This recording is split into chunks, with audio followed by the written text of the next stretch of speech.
नमस्कार। क्या कभी सोचा है कि अदालत का कोई फैसला क्या वो सितारों में भी लिखा हो सकता है? आज हम ज्योतिष की कुछ ऐसी खास तकनीकों में उतरेंगे जिनका इस्तेमाल ये समझने के लिए किया जाता है कि कानूनी मामलों का नतीजा क्या हो सकता है। ये सवाल अपने आप में बहुत बड़ा है ना? क्या सच में इस सितारों में वो कोड छिपे हैं जो हमें बता दें कि कोर्ट केस का ऊंट आखिर किस करवट बैठेगा? चलिए इस दिलचस्प सवाल की तह तक चलते हैं और देखते हैं कि ज्योतिष क्या कहता है।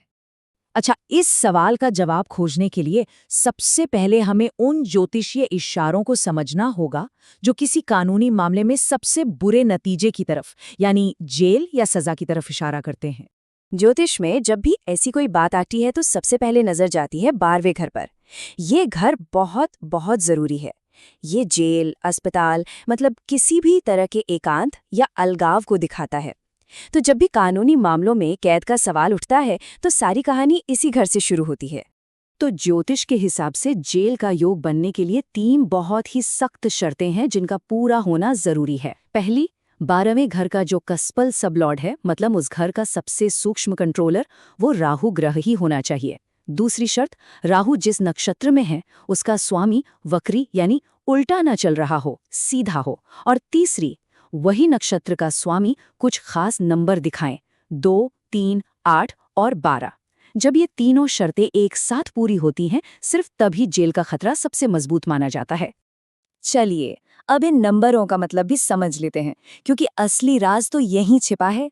देखिए, नंबर 2 का मतलब है एक नए परिवार में शामिल होना। इस केस में ये परिवार जेल का माहौल है। नंबर 3 दिखाता है घर से दूरी। नंबर 8 तो सीधा सीधा कोर्ट केस ही है। और नंबर 12 का मतलब है कैद। तो देखिए कैसे ये सारे नंबर मिलकर एक पूरी कहानी बना रहे हैं।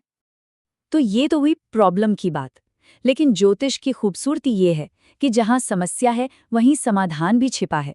तो चलिए अब उन ज्योतिषीय संकेतों को देखते हैं जो एक पॉजिटिव नतीजे, मतलब जीत की तरफ इशारा करते हैं।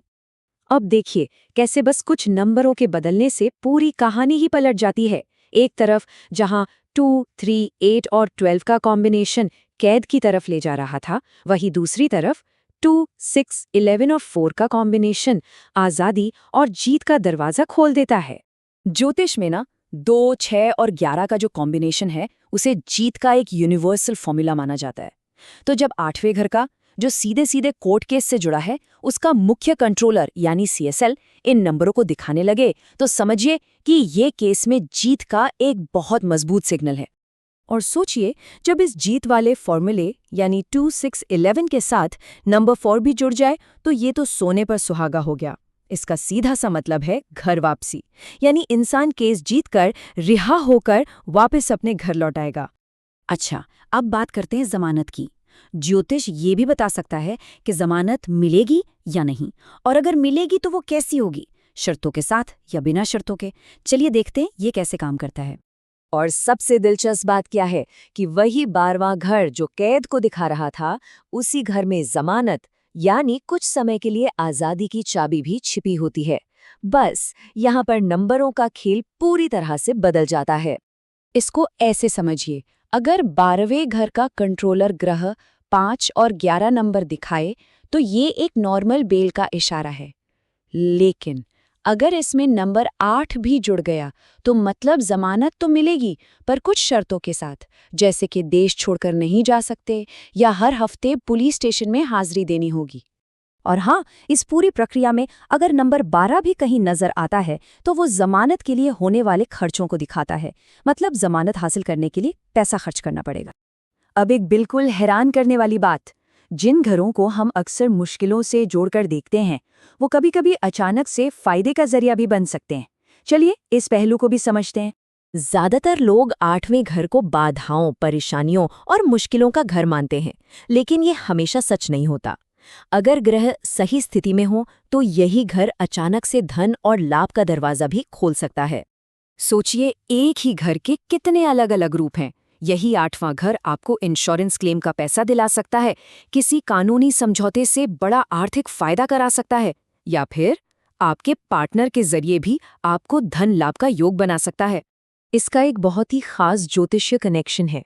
अगर किसी के चार्ट में 7वें घर यानी पार्टनरशिप के घर का जो मालिक ग्रह है वो 8वें घर से जुड़ जाए तो ये एक बहुत ही मजबूत संकेत होता है कि उस इंसान को अपने जीवन साथी से बड़ा आर्थिक फायदा मिलने वाला है।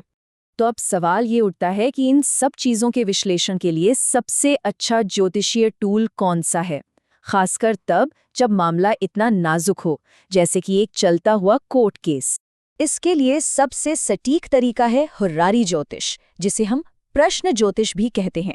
इसमें जन्म कुंडली नहीं देखी जाती, बल्कि जब कोई सवाल पूछा जाता है ठीक उसी पल का एक चार्ट बनाया जाता है। ये उस सिचुएशन का एक सटीक एक्सरे जैसा होता है। कोर्ट केस जैसे चल रहे मामलों में प्रश्न ज्योतिष को अक्सर जन्म कुंडली से भी ज्यादा सटीक माना जाता है। वजह यह है कि ये उस पल की एनर्जी और हालात को पकड़ता है, जिससे नतीजा बहुत ही सटीक मिलता है।